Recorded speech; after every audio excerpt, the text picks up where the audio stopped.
സാനുണ്ട് അച്ഛനും അമ്മമ്മേനെയും കാണിക്കുകയാണ്. അച്ഛനാകട്ടെ പ്രസിഡന്റായിട്ട് മത്സരിക്കുവാനായിട്ടൊക്കെ പോവുകയാണല്ലോ. സോ അതിനു മുമ്പായിട്ട് തന്നെ സായോണെ കൂടി കൂടെ നിർത്തുവാനായിട്ടാണ് അച്ഛൻ ആഗ്രഹിക്കുന്നത്. അതിനുവേണ്ടി അച്ഛന്റെ കയ്യിൽ എന്തെങ്കിലും പ്ലാൻ ഉണ്ടോ എന്നൊക്കെ അമ്മ ചോദിക്കുന്നുണ്ട്. പക്ഷെ അച്ഛനാകട്ടെ അനുസരണ ഇല്ലാത്തൊരു കുട്ടിയുടെ കാര്യത്തിൽ നമ്മൾ എന്താണ് ചെയ്യുക? അവനെ തല്ലി അനുസരണ ഉണ്ടാക്കും.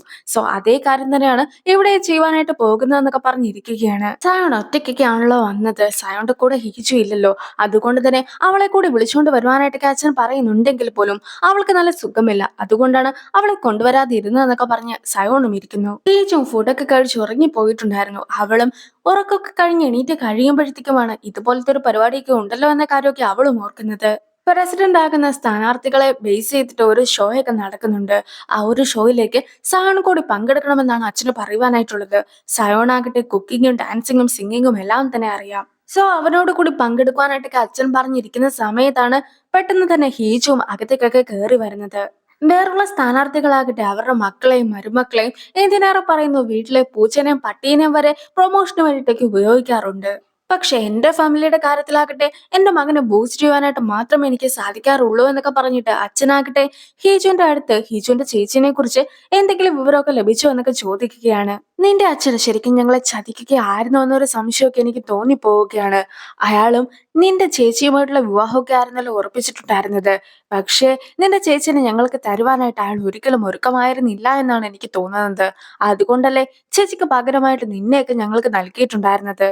ഞാനെങ്ങാനും ഇലക്ഷന് തോറ്റുപോകുമോ എന്നൊക്കെ നിന്റെ അച്ഛന് തോന്നിയിട്ടുണ്ടായിരുന്നു. അതുകൊണ്ടാണ് നിന്റെ ചേച്ചിനെ നൽകാതെ പകരമായിട്ട് ഒരു കഴിവുമില്ലാത്ത നിന്നെയൊക്കെ ഞങ്ങൾക്ക് നൽകിയിട്ടുണ്ടായിരുന്നത്. അല്ലെങ്കിൽ തന്നെ ഇതുവരെയായിട്ട് നിനക്കും ഒന്നും തന്നെ ചെയ്യുവാനായിട്ട് സാധിച്ചിട്ടില്ലല്ലോ എന്നൊക്കെ പറഞ്ഞുകൊണ്ട് ഹീജുവിനെ അപമാനിക്കുകയായിരുന്നു സയോന്റെ അച്ഛൻ ചെയ്തിട്ടുണ്ടായിരുന്നത്. പക്ഷെ സയോൺ ആകട്ടെ നേരെ ഡോറൊക്കെ തുറന്ന് കഴിയുമ്പോഴത്തേക്കും ഒരാള് അവന്റെ ഒരു ക്യാമറ ഒക്കെ നൽകുകയാണ്. സംഭവം എന്താന്ന് വെച്ചിട്ടുണ്ടെങ്കിൽ സയോൺ ഹോട്ടലിലേക്കൊക്കെ വന്ന സമയത്താകട്ടെ ഒരാളെ രഹസ്യമായിട്ട് സയോൺ ഫോട്ടോസ് ഒക്കെ എടുത്തിട്ടുണ്ടായിരുന്നു. സയോണും അവിടെ ഉണ്ടായിരുന്ന സ്റ്റാഫിന്റെ അടുത്ത് അയാളെ പിടികൂടുവാനൊക്കെ പറയുകയും ചെയ്തു. സോ ആ ഒരു ക്യാമറയാണ് ഇത്. ഇലക്ഷന് മത്സരിക്കുവാനായിട്ട് പോകുന്ന അച്ഛനെ കണ്ട് ഫുഡൊക്കെ കഴിക്കുവാനായിട്ട് ഞാൻ പോയിട്ടുണ്ടായിരുന്നു. ഞാനെങ്ങാനും ഇലക്ഷൻ ക്യാമ്പയിന് അച്ഛന്റെ കൂടെയൊക്കെ ഉണ്ടാകുമോ എന്നിങ്ങനെയുള്ള തലക്കെട്ടൊക്കെ വെച്ചിട്ട് പത്രവാർത്ത കൊടുക്കാനായിട്ടല്ലേ അച്ഛൻ തീരുമാനിച്ചിട്ടൊക്കെ ഉണ്ടായിരുന്നത്. എന്തായാലും ഈ ഒരു കാര്യങ്ങളൊന്നും തന്നെ എന്റെ അടുത്ത് നടക്കുവാനായിട്ട് പോകുന്നില്ല. ഇലക്ഷന് അച്ഛന്റെ കൂടെ കൂടണോ വേണ്ടോ എന്ന് ഞാൻ തന്നെ തീരുമാനിക്കുന്നതായിരിക്കും. അതല്ലാതെ എന്നെ മാനിപ്പുലേറ്റ് ചെയ്യുവാനോ അല്ലെങ്കിൽ ഭീഷണിപ്പെടുത്തി എന്തെങ്കിലും ചെയ്യിക്കുവാനായിട്ടോ അച്ഛൻ ശ്രമിക്കേണ്ടതായിട്ടില്ല എന്നൊക്കെ പറഞ്ഞുകൊണ്ട് ഹീച്ചുവിനെ കൂട്ടിക്കൊണ്ടൊക്കെ പോകുവാനായിട്ട് സവൺ ശ്രമിക്കുമ്പോഴത്തേക്കും ദേഷ്യം വന്നിട്ടുണ്ടായിരുന്ന അച്ഛനാകട്ടെ കയ്യിൽ കിട്ടിയ ക്ലാസ് ഒക്കെ എടുത്തിട്ട് അവന് നേർക്കായിട്ട് മെറിയുകയാണ്. അവനും ഹീജുവിനെ മാറ്റി നിർത്തിയത് കൊണ്ടാണ് ഏറൊക്കെ കിട്ടാതെ ഹീജു പോലും രക്ഷപ്പെട്ടിട്ടൊക്കെ ഉണ്ടായിരുന്നത്.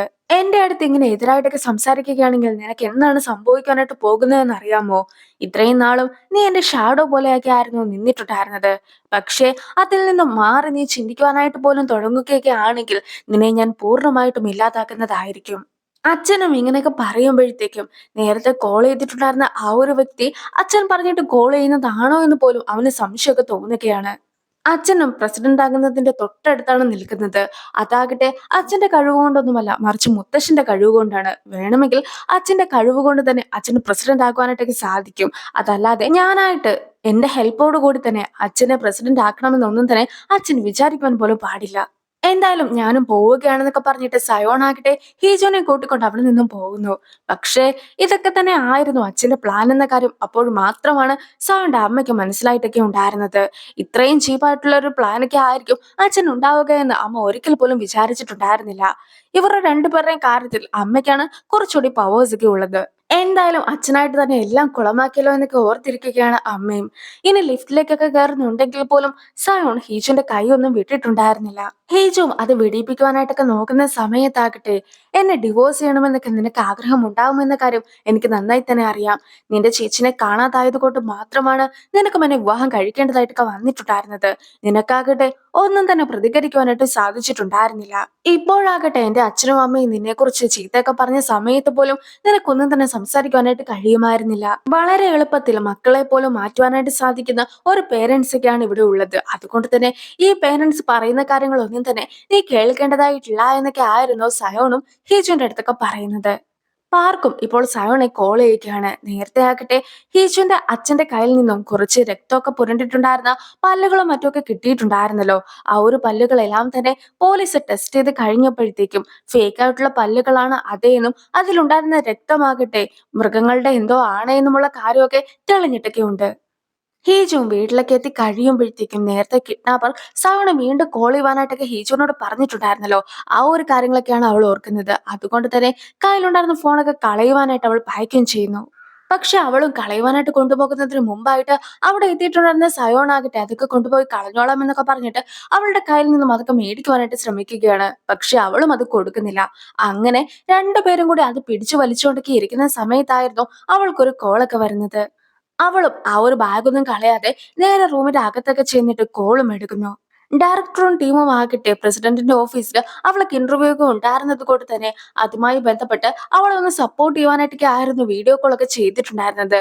അവളും അവരോട് നന്ദിയൊക്കെ പറഞ്ഞിട്ട് കോള് വെക്കുമ്പോഴത്തേക്കും നിനക്കും എന്തായാലും ഈ ഒരു ജോലിയൊക്കെ കിട്ടുമെന്ന് പറഞ്ഞിട്ട് അവളെ സപ്പോർട്ട് ചെയ്യുകയായിരുന്നു സയോണും.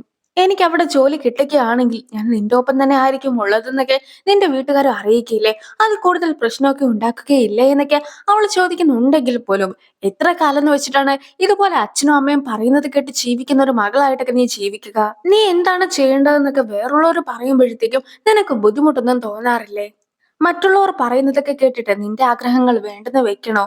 അതോ മറ്റുള്ളവർ എന്ത് ചിന്തിക്കുന്നു എന്നൊന്നും തന്നെ ആലോചിക്കാതെ നീയും നിനക്ക് ആവശ്യമായിട്ടുള്ള കാര്യങ്ങൾ ചെയ്യുന്നു? എന്തായാലും നിന്റെ തീരുമാനമാണ് ഇതിൽ ഏത് വേണമെന്നുള്ളത്. അവനും അങ്ങനെയൊക്കെ പറഞ്ഞ് കഴിയുമ്പോഴത്തേക്കും എനിക്ക് ജോലിയൊക്കെ കിട്ടിയതിനു ശേഷം ഞാൻ എന്തൊക്കെ കാര്യങ്ങൾ ചെയ്യുന്നുവോ അതെല്ലാം തന്നെ നീ ഹാൻഡിൽ ചെയ്യേണ്ടതായിട്ട് വരുമെന്നൊക്കെ പറഞ്ഞ് അവളും പോകുന്നു. ഹീജുവിന്റെ അച്ഛനെ മറ്റൊരു സ്ഥലത്തേക്കൊക്കെ മാറ്റണമല്ലോ. സോ മാറ്റുന്ന സ്ഥലത്തിന്റെ ഡീറ്റെയിൽസും മറ്റുമൊക്കെ പാർക്കും സവൺ അയച്ചൊക്കെ കൊടുക്കുന്നു. എല്ലാ ദിവസവും സവൺ നേരത്തെ തന്നെ ഓഫീസിലൊക്കെ എത്താറുണ്ട്. ആദ്യമായിട്ടാണല്ലോ സവൺ താമസിച്ചൊക്കെ വരുന്നതെന്നൊക്കെ പറഞ്ഞുകൊണ്ട് കാങ്ങിരിക്കുമ്പോഴത്തേക്കും സവൺ മറ്റൊരു കാര്യമൊക്കെ ചെയ്തു തീർക്കുവാനായിട്ടുണ്ടെന്നൊക്കെ പാർക്കും പറയുന്നു. ശരിക്കും പറയുകയാണെങ്കിൽ ഇവരുടെ ടീമിന്റെ ചീഫാണ് കാങ്. പക്ഷേ കാങ്ങിനേക്കാളും പ്രാധാന്യമൊക്കെ സൗണ്ട് പാർക്കിനെ നൽകുന്നതിൽ കാങ്ങിന് നല്ല രീതിക്ക് തന്നെ വിഷമമൊക്കെ ഉണ്ട്. കുറച്ചു നേരമൊക്കെ കഴിയുമ്പോഴത്തേക്കും സൗൺ ഓഫീസിലേക്കൊക്കെ എത്തുന്നു. ഉടനെ തന്നെ ഞാൻ ആദ്യം പോകും എന്നൊക്കെ പറഞ്ഞ് നിൽക്കുകയാണ് പാർക്കും കാങ്ങും. പക്ഷെ നിർഭാഗ്യവശാൽ പാർക്കിനൊക്കെ ആയിരുന്നു സയോണും വിളിപ്പിച്ചിട്ടൊക്കെ ഉണ്ടായിരുന്നത്. അവനെ കോൾ ചെയ്യുന്ന ഒരു വ്യക്തിയൊക്കെ ഉണ്ടല്ലോ, അയാളുടെ കൂടുതലായിട്ടുള്ള ഡീറ്റെയിൽസ് ഒക്കെ കണ്ടെത്തുവാനായിട്ട് റെക്കോർഡിംഗ് ഒന്നും കൂടി അനലൈസ് ചെയ്യുവാനായിട്ടൊക്കെ ഉണ്ട്. അങ്ങനെ അനലൈസ് ചെയ്യുന്നത് വഴി അയാൾ ആണാണോ പെണ്ണാണോ, അയാളുടെ പ്രായം എത്രയാണ് എന്നിങ്ങനെയുള്ള കുറച്ച് ഡീറ്റെയിൽസ് ഒക്കെ കിട്ടുന്നതായിരിക്കും എന്നൊക്കെ പാർക്ക് പറയുന്നു. എന്തൊക്കെ ഡീറ്റെയിൽസ് കിട്ടിയാലും അയാൾ ആണാണെന്നുള്ള കാര്യം അവന് ഉറപ്പായിരുന്നു. അതുകൊണ്ട് തന്നെ പെണ്ണാണോ ആണാണോ എന്ന് ചെക്ക് ഒന്നും ചെയ്യേണ്ട കാര്യമേ ഇല്ല എന്നൊക്കെയാണ് സയോണ് പറയുന്നത്. പിന്നെ സാങ്കുവിനെ കുറിച്ച് അന്വേഷിക്കുവാനായിട്ടൊക്കെ പാർക്കിന്റെ അടുത്ത് പറഞ്ഞിട്ടുണ്ടായിരുന്നല്ലോ. സാങ്കു ആകട്ടെ അവന്റെ ചാനലിൽ തെളിയിക്കപ്പെടാതെ പോയിട്ടുള്ള പല രീതിക്കുള്ള കേസസിനെ കുറിച്ചും വീഡിയോസ് ഒക്കെ ചെയ്തിട്ടുണ്ട്. അത് മാത്രമല്ല അവനും അത്യാവശ്യം സ്ഫോടനങ്ങളെ കുറിച്ചും അതുപോലെ ബോംബൊക്കെ എങ്ങനെയാണ് ഉണ്ടാക്കുന്നതെന്നുമുള്ള കാര്യമൊക്കെ അറിയാമെന്നൊക്കെ പാർക്കും അറിയിക്കുന്നു. ഇനി പാർക്കൊക്കെ പോയിട്ട് കങ് വരുന്ന സമയത്താകട്ടെ സൈൻ ലാംഗ്വേജ് ഒക്കെ അറിയാവുന്ന ആൾക്കാരുടെ ഇന്റർവ്യൂ ഒക്കെ നടത്തുവാനായിട്ട് ഉദ്ദേശിക്കുന്നുണ്ടല്ലോ. ആ ഒരു ഇന്റർവ്യൂ ഒക്കെ ഉടനെ തന്നെ തുടങ്ങുന്നതായിരിക്കും. നീയും ഇന്റർവ്യൂ കാണുവാനായിട്ടൊക്കെ വരുന്നുണ്ടോ എന്നൊക്കെ സായുടെ അടുത്തും കങ് ചോദിക്കുന്നുണ്ട്. ആ ഒരു സീനോട് കൂടി ഈ ഒരു വീഡിയോ അവസാനിക്കുന്നു. അടുത്തൊരു വീഡിയോ ആയിട്ട് ഇത്രയും വേഗം കാണാം. ബൈ.